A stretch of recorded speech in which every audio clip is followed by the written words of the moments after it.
மிக ஒரு பூகம்பம் வெடிக்க போகுதுன்னு சொன்னார் 6 மாதம். அது கண்டிப்பாக வெடிச்சிருக்குன்னு தான் சொல்ல முடியும். அதுக்கு காரணம் வந்து செல்வராஜ் மிகப்பெரிய சிறந்த இயக்குனர். இந்த 7G ரெயின்போ காலனி யாருனாலுமே மறக்க முடியாது. பட் சமீபத்தில் அவருடைய இந்த ஆக்டிவிட்டீஸ், அவருக்கு இருந்த சில பேட் ஹேபிட்ஸ், இந்த போதை பழக்கம்ங்கிற ஒரு விஷயம் வேற அவருக்கு இருந்தது.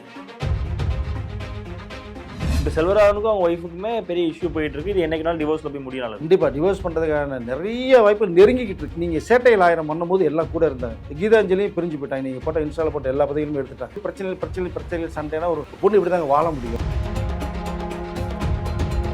பர்சனல் உடைய அந்த ப்ராப்ளத்தில் தான் அவருடைய கேரியரே வந்து ரொம்ப ஸ்பாயில். ஏன்னா ஏற்கனவே வந்து 2006 சோனியா அவர்கள் 2009 கிட்டத்தட்ட 10 டைவர்ஸ் ஆகிட்டு 3 வருஷம் தான் அவருடைய வாழ்க்கை. 4 வருஷம் தான் போச்சு. நீங்கள் பார்க்க தான் சில்வராஜ் சாப்பிட்டுக்காரங்க மாதிரி இருக்கும். உங்களுக்கு ஒரு அந்நியன் வேறு இருக்காரு. உங்களுக்கு நல்லா போயிட்டு இருந்த ஃபேமிலியை இவருக்கு இவரே இந்த நதி வாய்ப்பு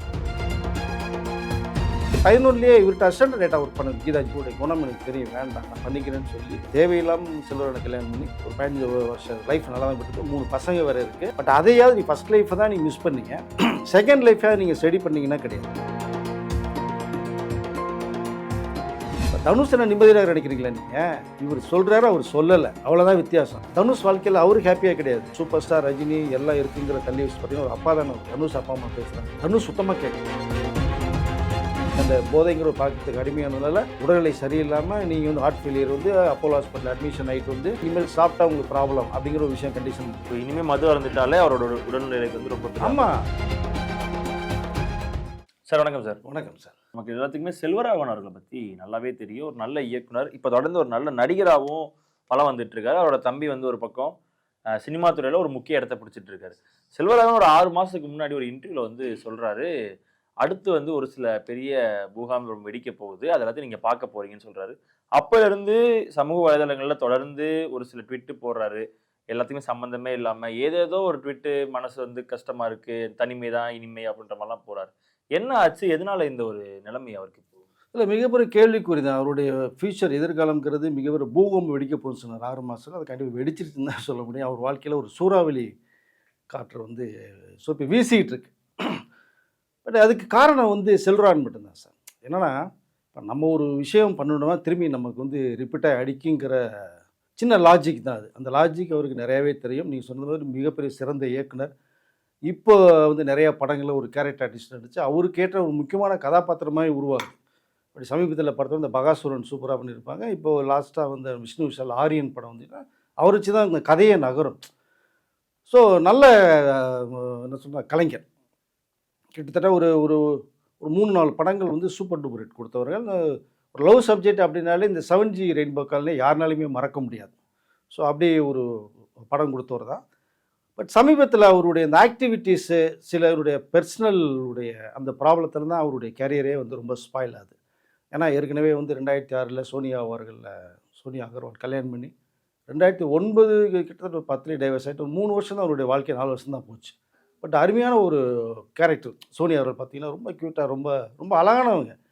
கடவுள் வந்து சில பேருக்கு நல்ல ஒரு அமைப்பை ஏற்படுத்தி கொடுக்கும். அப்படி வந்து அமைஞ்சது தான் செல்வராகவனுக்கு வந்து சோனியா அகர்வால். நம்ம தேவயானிக்கு எப்படி ராஜகுமாரன் அமைஞ்சதோ அந்த மாதிரி வந்து சோனியா. அதுலேயுமே அது நிறைய விமர்சனமாக பேசப்பட்டுச்சு இல்லை? சோனியா அகர்வால் அந்த செல்வராகவனோட எப்படி இவங்களை போயிட்டு கல்யாணம் பண்ணாங்க, லாங் கான்ட்ராஸ்ட் தான். சரி, ஒரு நல்ல ஒரு மனிதராக எல்லாரும் பார்வையும் தெரிஞ்சார். அப்போது அந்த வந்து பார்த்திங்கன்னா கிட்டத்தட்ட 2-3 படங்கள் சூப்பர் டூப்பர் ஹிட் படங்கள் கொடுத்தவங்க. ஏன்னா சோனியாவில் வந்து தமிழில் இன்ட்ரோ பண்ணுறதே அவரு தான். அன்றைக்கு வந்து ரொம்ப பிரபலமாக ரொம்ப ஃபாஸ்ட்டாக வந்து இயங்கக்கூடிய ஒரு டைரக்டராக இருக்கும்போது தான் சூர்யா எப்போவுமே ஒரு பெண்கள் மனதை வந்து இந்த லவ் ஃபோக்கஸ் பண்ணும்போது அவங்களோட மனசை தொடர்றது மாதிரி ஒரு சம்பவம் ஏதாவது நீங்கள் நிகழ்ச்சி பண்ணிட்டீங்க அப்படின்னா அவங்க அப்படியே மெல்ட் ஆகிடுவாங்க. எவ்வளோ பெரிய வந்து கல் நெஞ்சம் படைத்தவர்கள் கூட இந்த லவ்வில் வந்தாங்கன்னா அதுலேருந்து மீண்டு வர முடியாது. அப்படி தான் சோனியா அவர்கள் வந்து லாக் ஆனது. தேவயானி ராஜகுமார்கிட்டே லாக் ஆனதாக தான். பட் அதை கரெக்டாக மெயின்டைன் பண்ணாரா அப்படிங்கன்னா அங்கேயும் இல்லை. அங்கே தான் ஒரு தவறு பண்ணுறாரு. ஏன்னா ஷூட்டிங் டயத்துக்கு போய் டயத்துக்கு பண்ணாமல், சொன்ன பட்ஜெட்டில் பண்ணாமல் ரொம்ப இழுக்கவும் தான் அது ஒரு காரணம். அதுக்கு இன்னொரு காரணம் பார்த்திங்கன்னா அவருக்கு இருந்த சில பேட் ஹேபிட்ஸ் தான். ஐ மீன் இந்த போதை பழக்கம்ங்கிற ஒரு விஷயம் வேறு அவருக்கு இருந்தது. அதனால் வந்து அதனோட மெயின்டைன் பண்ண முடியல அவரால். இவரை நம்பி பல கோடிகளை இறக்கின தயாரிப்பாளரெல்லாம் வந்து சுத்தமாக வாஷ் அவுட் பண்ணார். ஸோ அப்படி எடுத்துகிட்டு எக்ஸாம்பிள் சொல்லணும், 2 படத்தை நம்ம சொல்லலாம். 1000 ஒருவன் ஒரு படம் வந்து தெலுங்கில் பெரிய ஒரு பிஸ்னஸ்மேன் ஷிப்பெல்லாம் வச்சுருந்த ஒரு கேள்வி. இவரை நம்பி லட்சமாக கோடிகளை இறக்கிக்கிட்டு இருக்காரு. இவர் பாட்டுக்கு ஷூட்டிங் பண்ணுறேன்னு பண்ணுறாரு. திடீர்னு பார்த்தோம்னா பண்ண மாட்டேன். இப்படி ஒரு சம்பவம் தான் கேரளாவில் நடந்த ஒரு விஷயம் நடந்துச்சு. 1001 ஷூட்டிங்கில எல்லா கேங்கையும் கொண்டு வந்து உட்கார வச்சுட்டார். கார்த்திக், ரீமாசன், ஆண்ட்ரியா, இந்த பக்கம் நம்ம அழகம் பெருமாள், இந்த பக்கம் பார்த்திபன், பார்த்தீங்கன்னா ஜூனியர் ஆர்டிஸ்ட் பார்த்தீங்கன்னா கிட்டத்தட்ட ஒரு 200, 300 பேருக்கு மேலே மேக்கப் போடுறதுக்கே ரொம்ப டைம் எடுக்கும். அது அவங்க ஃபுல்லாக இப்போ இந்த பிளாக் டோன் மாற்றணும், காஸ்டியூம்ஸு, ஹேர் ஸ்டைல் ஃபுல்லாக எல்லாத்தையுமே விக்கு வேறு.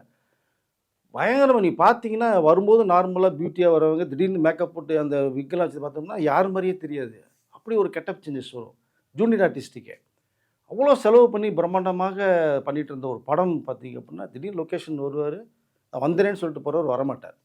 எங்கே போகிறேன்னு கார் எடுத்துகிட்டு போனவர் தான். மத்தியானம் லஞ்சுக்கு கூட வரமாட்டார் சில நேரங்களில்.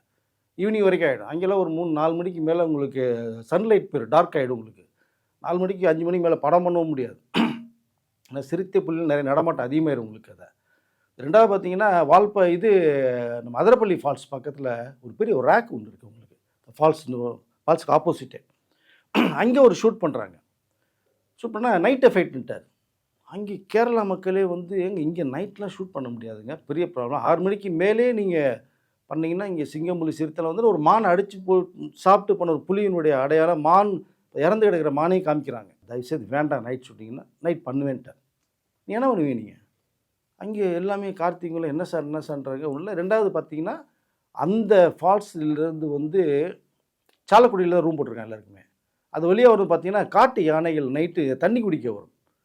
அது இந்த ரோடை கிராஸ் பண்ணி தான் ஒரு இடத்துக்கு போகும். இங்கே ஒரு டிஸ்டர்பன்ஸ் இருக்குது சார் ரொம்ப உங்களுக்கு. எதையுமே அவர் கேட்கல. நான் பண்ணணும். சரி ஓகே, எப்படி பண்ணலாம்?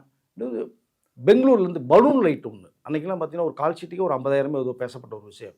இந்த லைட் போட்டோம்னா கிட்டத்தட்ட ஒரு 1/2 கிலோமீட்டருக்கு வந்து ஃபுல் வெளிச்சம் வரும். அந்த லைட் செட்டிங் இந்த பக்கம் 200 ஜூனியர் ஆர்டிஸ்ட்டு இவ்வளோ வச்சு செலவு பண்ணதெல்லாம் ஷூட்டிங் பண்ண மாட்டேன். சோனியா அகர்வாலுக்கு சொல்லி அவர்கள் வந்து இங்கே உட்காந்து 1 வாரம் உட்காந்து ஷூட்டிங் பண்ணியான்னு சொல்லி இது எத்தனை நாளைக்கு வந்து ஒய்ஃப் வந்து ஸ்பாட்டில் உட்காந்து ஃபாலோ பண்ண முடியும்? அவங்க படம் வேறு பண்ணிகிட்டு இருந்தாங்க. ஸோ இப்படி நிறைய ப்ராப்ளம்ஸ். ஆனால் அப்போது சோனியா அகர்வால் கூடயே இருந்திருக்காங்க, எல்லாமே ட்ராவல் பண்ணியிருக்காங்க. ஒரு 3 வருஷம் வாழ்க்கையில் எப்படி அந்த பிரிவு ஏற்பட்டுச்சு? சோனியா அகர்வால் பிரிவு ஏற்பட்டு இப்போ 2வது திருமணத்துக்கான போகிறதுக்கான காரணம் என்னவா இருந்துச்சு? இல்லை அதுதாங்க, இவர் சொல்கிறத கேட்க மாட்டாங்க யாருமே சொல்கிறத. நீங்கள் பார்க்க தான் சொல்கிறேன் சாஃப்ட்காரன் மாதிரி இருக்கும். நீங்கள் உள்ளுக்குள்ள அன்னியன் வேறு இருக்கார். உள்ளுக்குள்ள நீ அம்பி மாதிரினா அன்னியன் மாதிரி ஒரு கேரக்டர் இருக்குது. ஏன்னா பேச முடியாது. பேசுற மாதிரி ஆட்கள் நம்ம அவரை ரொம்ப பேசி நம்ம பார்க்க கிடையாது. மேடை பார்க்க மாட்டீங்க. சில பேர் சொல்லுவாங்க நீ பேசாமல் இருந்தே கழுத்து இருக்கலாண்டாங்க அப்படின்னு சொல்லுவாங்க. பழமொழி இருக்குல்ல, பேசுகிறவே சைலண்டாக போயிடுவான், பேசாதவன் நிறைய விஷயம் வச்சுட்டு இருப்பான். அந்த ஷூட்டிங் ஸ்பாட்டில் வந்து ஷூட்டிங் பண்ண முடியாதனால அவருடைய அப்பா கஸ்தூரிராஜ் அவர்களுக்கு ஒரு தகவல் சொல்லி அவரும் இங்கே வர்றாருங்க. அவரும் இங்கே வந்திருக்கிற தகவல் இவர் தெரிஞ்ச உடனேயே யார் வர சொன்னது, எதுக்கு நீ வந்து அவங்க அப்பா பயங்கரமாக திட்டுறாரு. அவர் செல்வரானை பார்த்து மறைஞ்சு போய் ஒலிகிறாரு. ஸோ ஒரே ஒரு கேரவன் தான். அந்த கேரவன்குள்ளே போய் வந்து உட்காந்துக்கிறாரு. செல்வரான் அவர்கள் கேட்டு வந்துட்டு அப்பா வந்திருக்காருன்னா ஒரு கேட்டு வழியாக உள்ளூர் கேரவனில் போனால் இன்னொரு டோர் வழியாக இறங்கி போயிடுவார் அவங்க அப்பா. அப்படியே ஒரு மாதிரி டென்ஷன் பார்ட்டி செல்வராமன் அவரும் போயிட்டார். சோனியா அவர்கள் வந்து பார்த்துட்டு அவரும் போயிட்டாங்க. என்ன பிரிவு காரணம்னா இவருடைய ஆக்டிவிட்டீஸ் தான், வேறு ஒன்றுமே கிடையாது. ஃபேமிலி நல்லா போயிட்டு இருந்த ஃபேமிலியை இவருக்கு இவரே இந்த யானை தன் தலையில் மண்ணள்ளி வாரி போட்டுக்கிட்ட ஒரு கதை தான் அந்த லைஃப்பை கெடுத்துக்கிட்டது தான். இதுக்கு மேலே இவர்கிட்ட ஒன்றும் வாழ முடியாதுன்னு அவங்க 2000 திருமணத்துக்கு முன் ஒரு முகத்தை காமிச்சிருக்காரு, திருமணத்துக்கு பின் வேற ஒரு முகமாக வந்திருக்கு. அதுதான் சொன்னேன். ஒரு லவ்வில் போகும்போது நீங்கள் அதுக்கு முன்னாடி 1008 விஷயங்களை பேசுவீங்க ஒரு பெண்ணை வந்து தன் பக்கம் இழுக்கிறதுக்கு. இது நிறைய பெண்கள் அவருடைய பேச்சுக்கிட்ட ஏமாந்து போகிறவங்க இன்றைக்கி கூட இருக்காங்க. ஸோ மறுபக்கம் ஒரு ஒன்று இருக்குது பார்த்தீங்களா, அது ஆஃப்டர் மேரேஜுக்கு அப்புறம் தான் அந்த மறுபக்கத்தையே அவங்க காட்டுவாங்க. அப்போ தான் தெரியும், ஓ நீ சொன்னது மாதிரி லவ் பண்ணுறதுக்கு முன்னாடி இப்படிலாம் இருந்திய, கல்யாணம் பண்ணதுக்கு அப்புறம் இப்படிலாம் மாறிய அப்படிங்கும்போது அந்த பெண்கள் எதிர்பார்த்த ஒரு வாழ்க்கை இங்கே வந்து கிடைக்கலைங்கும் போது அதுக்கப்புறம் போராட முடியாதுங்க. ஒரு லிமிட்டுக்கு மேலே போராட முடியாது. நீங்கள் அன்னைக்கு இருந்த லேடிஸ்லாம் வேறு. நீங்கள் மணாலடையும் மங்கையின் பாக்கியம் கணவனையும் கண்கணி தெய்வம்னு இருந்தவங்க இல்லையா, மண் சோறு சாப்பிட்டு அம்மன் கோயிலில் மஞ்சள் சேரி கட்டிக்கிட்டு புருஷன் நல்லா இருக்கிறதா பண்ணு. இன்றைக்கெல்லாம் அப்படி கிடையாது. நீ ஒரு தப்பு பண்ணால் நான் ஒரு தப்பு பண்ணுவேன், நீ என்ன பேசுனா நான் பேசுவேன், நீ திட்டினா திட்டேன், அடிச்சேனா அடிப்பேன் அப்படிங்கிற ஒரு பீரியடாக இருக்குது இப்போ நீங்கள். ஸோ அந்த காலத்தும் போது பெண்களை நீங்கள் மேரேஜ் பண்ணிங்கன்னா உங்களை நம்பி வரவங்க வந்து வாழ வைக்கணுங்க. அதாங்க முறை. அது இங்கே அவர் தவறுனார். சோனியா அவர்கள் சொல்லி பார்த்தாங்க, கேட்கல. இனிமேல் போராடி இவர்கிட்ட இது வாழ முடியாதுன்னு முடிவு பண்ணி தான் டைவர்ஸ் வாங்கிட்டு போகிறாங்க. ஆனால் இப்போ அதுக்கப்புறம் தான் அந்த 2வது மனைவி உள்ள. ஆமாம் 2010 இவங்க டைவர்ஸ் வாங்கிட்டு போயிட்டாங்க. 2011 இவர்கிட்ட அசிஸ்டன்ட் டேட்டாக ஒர்க் பண்ண கீதாஞ்சலி அவர்கள் அவரை உடனே அலோவ் பண்ணுறேன்னு சொல்லி கிளம்புனா அவர்கள் வீட்டில் வந்து ரொம்ப எதிர்ப்பு இருந்தது. வேண்டாம், அவர் ஏற்கனவே மேரேடே ஒரு 4 வருஷத்துக்குள்ளேயே அவருடைய ஃபேமிலியை ரன் பண்ண முடியல. சோனியா அகர்வால் அவங்க போயிட்டாங்க, இனி போய் என்ன சாதிக்க போகிற அப்படிலாம் இப்படிலாம் நிறைய பேசப்பட்ட ஒரு விஷயங்கள் இருக்கும்போது அவங்க இல்லை, நான் அவர்கிட்ட அசிஸ்டண்டாக இருக்கல, அவருடைய குணம் எனக்கு தெரியும், வேண்டாம் நான் பண்ணிக்கிறேன்னு சொல்லி தேவையில்லாமல் செல்வராயனை கல்யாணம் பண்ணி ஒரு 15 வருஷம் லைஃப் நல்லா தான் போயிட்டது. 3 பசங்க வேறு இருக்குது. பட் அதையாவது நீ ஃபஸ்ட் லைஃப்பை தான் நீ மிஸ் பண்ணீங்க, செகண்ட் லைஃபாக நீங்கள் ஸ்டடி பண்ணீங்கன்னா கிடையாது. இதில் தனுஷ்ட வேறு ஐடியா கேட்கும்போது தனுஷ் என்ன சொல்கிறாரு, கடவுளை பார்த்து உனக்கு இந்த வாழ்க்கையை அதாவது பிரித்து விட்ருக்கிறது மாதிரி ஒரு விஷயத்த சொன்ன மாதிரி செல்வராயன் சொல்கிறாரு. அப்போ நீங்கள் இந்த தனியாகவே நீ இருந்துரு நீ அப்படிங்கிற மாதிரி தனுஷ் சொன்னது மாதிரி ஒரு விஷயத்தை வேறு சொல்கிறாரு அவர்.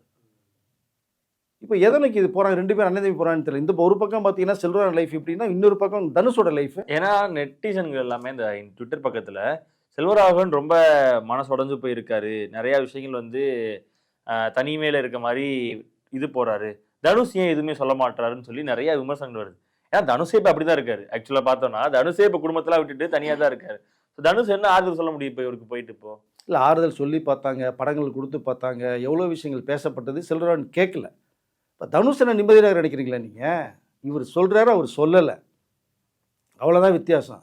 படங்களில் பிஸியாக இருக்கிறதுனால, ஏன்னா இவர் பேசிக்கலாக டைரக்டர் செல்வராகவன். ஆக்டிங்கில் ஹீரோவை கொடுப்பாங்களா யாரும் கிடையாது, ஒரு கேரக்டர் ரோல் கொடுப்பாங்க, அவ்வளோதான்.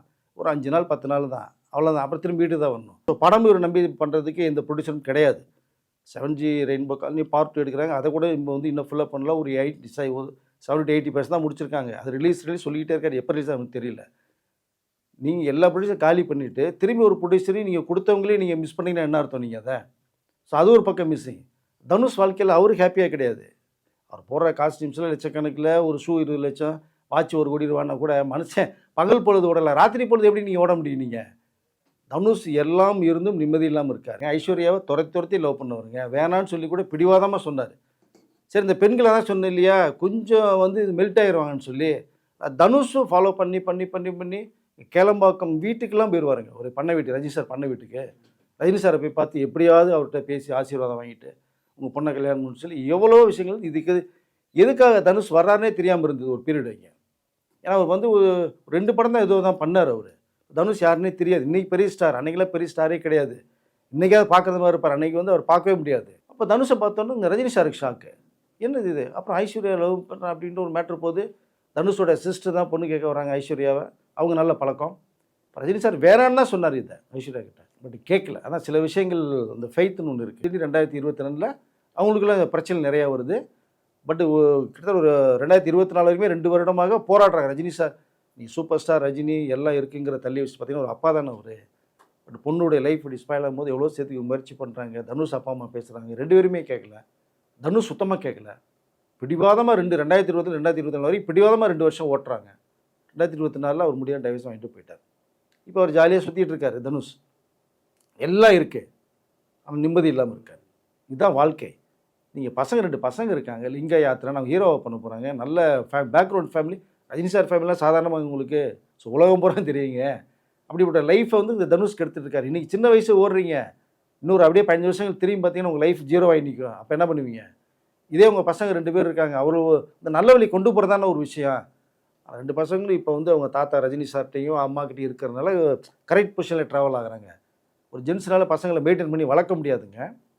தனுஷ் ஹாப்பியாக இருக்காரா? கிடையாது. செல்வராகவன் ஹாப்பியாக இருக்காரா? கிடையாது. இப்போ செல்வராகவனுக்கும் அவங்க ஒய்ஃபுக்குமே பெரிய இஷ்யூ போயிட்டு இருக்கு. இது என்னைக்குனாலும் டிவோர்ஸில் போய் முடியல சார். இப்போ கண்டிப்பாக டிவோர்ஸ் பண்ணுறதுக்கான நிறைய வாய்ப்புகள் நெருங்கிக்கிட்டு இருக்கு. ஆனால் டிவோர்ஸ் பண்ணாமல் செல்வராகவன் வந்து ஒரு ஸ்டெப் எடுத்து கீதா பேசி நடந்துருச்சு, அவ்வளோதான். இனி நான் கரெக்டாக இருக்கேன். ஆனால் இப்போ கரெக்டாக இருக்காருங்க, பிரச்சனை இல்லை. நல்ல இயக்குனருங்க, நல்லா பழகக்கூடியவர், அதெல்லாம் மறுப்பதற்கு இல்லை. ஸோ இப்போ நல்லா நடிச்சிட்டு இருக்காரு, எவ்ரிதிங் ஓகே. ஆனால் நீங்கள் ஒரு பேட் ஹேபிட்ஸ், நீங்கள் அந்த போதைங்கிற ஒரு பழக்கத்துக்கு அடிமையானதுனால உடல்நிலை சரியில்லாமல் நீங்கள் வந்து ஹார்ட் ஃபெயிலியர் வந்து அப்போலோ ஹாஸ்பிட்டல் அட்மிஷன் ஆகிட்டு வந்து ட்ரீட்மெண்ட் எடுத்து வெளில வந்திருக்கீங்க. இனிமேல் சாப்பிட்டா உங்களுக்கு ப்ராப்ளம் அப்படிங்கிற ஒரு விஷயம் கண்டிஷன் வந்துருக்கு. இனிமேல் மது அருந்துட்டாலே அவரோட உடல்நிலைக்கு வந்து ரொம்ப பெரிய. ஆமாம், நீங்கள் அந்தளவுக்கு மோசமான கண்டிஷனில் போயிட்டு வந்துட்டார் இல்லையா. இப்போ எல்லாம் இருக்கும்போது நீங்கள் சேட்டையில் 1000 பண்ணும்போது எல்லாம் கூட இருந்தாங்க, சொல்லி பார்த்தாங்க, நீ யாருமே கேட்கல. அதான் சோனியா போனாங்க, கீதாஞ்சலியும் பிரிஞ்சு போயிட்டாங்க. நீங்கள் போட்ட இன்ஸ்டாவில் போட்ட எல்லா பதவிகளுமே எடுத்துட்டாங்க. பசங்க ஃபோட்டோ அவங்க ஃபோட்டோ இருக்கே தவிர செல்வராகவன் ஃபோட்டோ எதுவுமே கிடையாது. அப்போ நீங்கள் எல்லாமே எல்லாம் சேட்டை பண்ணும்போது எல்லாம் இருந்தபோது பிரச்சனைகள் சண்டைனா ஒரு பொண்ணு இப்படி தாங்க வாழ முடியும். கடைசி ஒரே ஒரு கேள்வி. அதே மாதிரி இப்போ தனுஷுக்கும் செல்வராகவனுமே ஆரம்பத்தில் ஒரு சில விமர்சனங்கள் இருந்துச்சு. ஏன்னா செல்வராகவன் நிறைய இன்டர்வியூவில் தனுஷை வளர்த்தது நான் தான், தனுஷ் முன்னேறதுக்கான காரணம் நான் தான். ஸோ அப்படி இருக்க டைமில் தனுஷ்க்கும் செல்வராகவனுக்குமே ஒரு சில பேச்சுவார்த்தைகள் ஒரு முறிவு இருந்துச்சுன்ற மாதிரி சொல்கிறாங்களே, உண்மையாக சொல்கிறதுலாம்? இல்லை தனுஷை வந்து தூக்கி விட்டது 2 படங்கள் பண்ணி மிக லைஃப் கொடுத்தது வந்து செல்வராகவன் ஒரு பக்கம், அது அன்னைங்கிற ஒரு பக்கம். எப்படி ரவிமோகன் அவர்களை வந்து அவங்க அண்ணன் இந்த ராஜா எப்படி லிஃப்ட் பண்ணாரோ அதுதான்.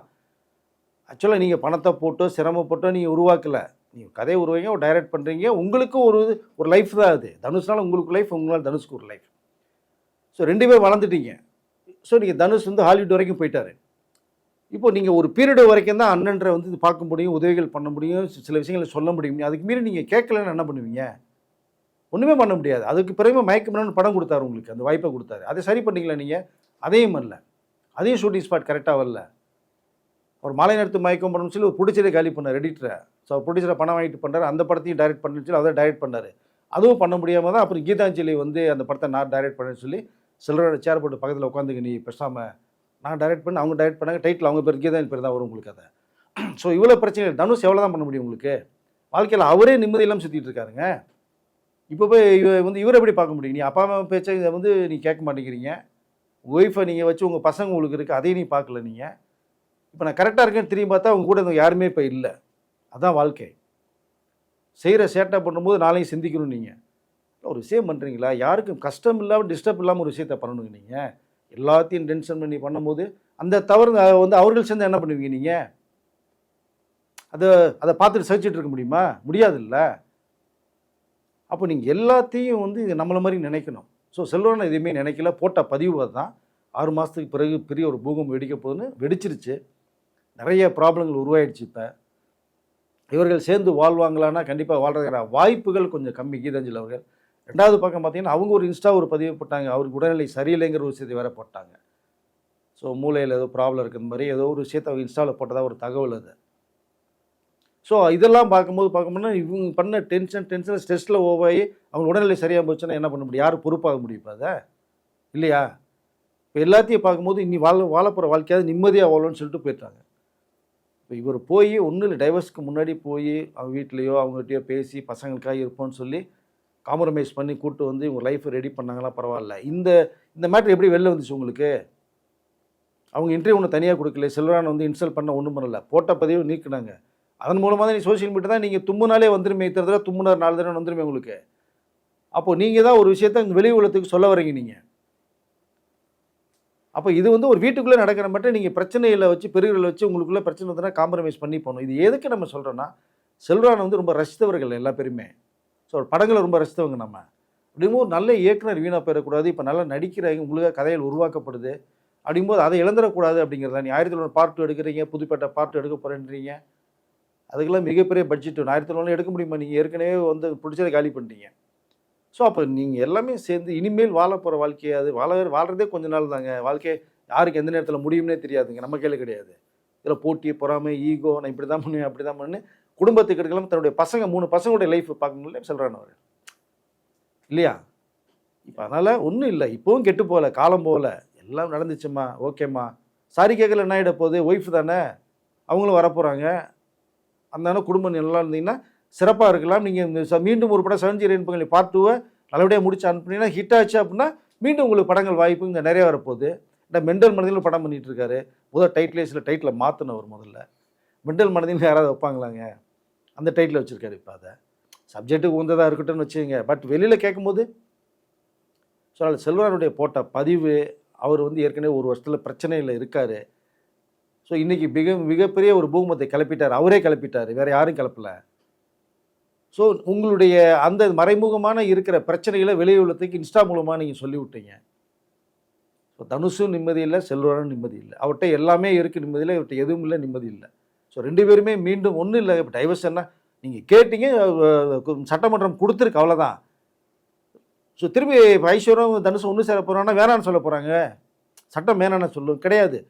நீங்கள் 1 வருஷம் ஏன் டைம் கொடுக்குறாங்க? நீங்கள் கவுன்சிலிங் போய் பண்ணி நீங்கள் இந்த மனசில் காம்ப்ரமைஸாக ஒன்று சேர்றதுக்கு தான்.